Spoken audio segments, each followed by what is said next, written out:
Valentine's Day celebrates the journey of love, but let's be real, it can come with some relationship roadblocks too. Whether you're looking to bring back the spark or just to strengthen your connection beyond the holiday, we've got expert advice to help your love story thrive.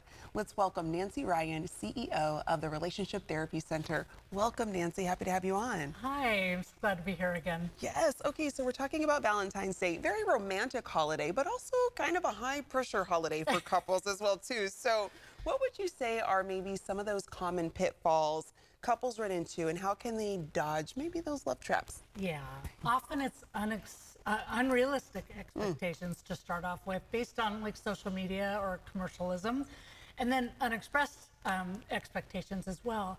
Sometimes we don't even talk to our partner about what we are expecting or want, and so that creates all that stress and booking last minute reservations and whatnot, where tomorrow night celebrating or a quiet evening at home might be just what your partner's looking for. Yeah, and I kind of like how you mentioned your partner might not know, so you might need to vocalize what you want to do. Yes. So for couples who feel like life's daily stresses are dimming their connection, what are some ways to nurture that relationship, not just on Valentine's Day, but all year long? Yeah, I think a lot of couples minimize just the small daily acts. You know, having coffee with your partner for 5 to 10 minutes and talking about the day and sending texts along the way. I'm thinking of you instead of did you pick up the dry cleaning?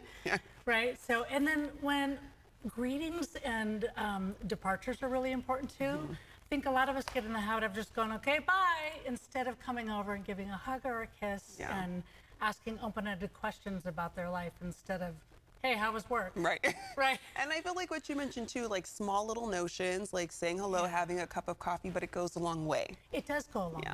It's ways to stay connected all day long. Just like that. Yes. So how can couples bridge the gap when they have different expectations for celebrating Valentine's Day? Yeah, and that happens obviously, right? Creates a lot of tension. But finding out what what Valentine's Day means to your partner is really important, because people have different ideas of what that is for them or what that means. And so when you understand that, it's easier to compromise.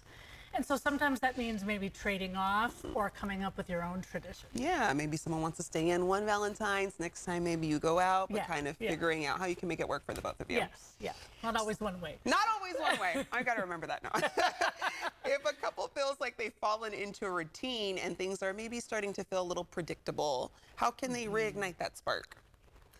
Yeah, routines are good for stability, but they can get boring. So having new experiences is key. You know, taking a class together, going on new adventures, going to a hike in a different area creates that dynamic of the relationship, but also memories and growth. Anticipation helps, you know, so planting a note in your partner's bag or sending a flirty text along the way. But one of the things I gave a couple one time that was really eye-opening was I asked them to write down 10, 15 things that they each thought romance meant. And they were very different. And so knowing that about your partner, you really are able to feed that specifically. Yeah, it's kind of helping you understand their love language a little bit more. Yeah.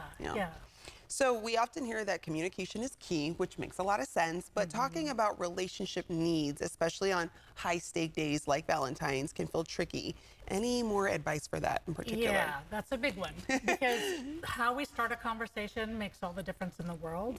And so you need to make sure that the timing's right and you've created an emotionally safe connection. So coming to your partner and, you know, starting off with a criticism like, you never take me out, is going to be met with defensiveness. So stating your needs in a positive way instead of what you don't want could sound something like, I love when we go out together. Can we figure out ways to do that more so that it's a team effort instead of a blame game? I like that. Team effort. Got to remember that as well too. Not a blame game, because like you said, if you start the conversation off negatively, that person receiving it isn't going to fully take maybe what you're trying to deliver to them or have them understand. You don't, right? Yeah. So it goes that way instead of productive. Yes, clear communication and compromise, like you've been mentioning. Yes.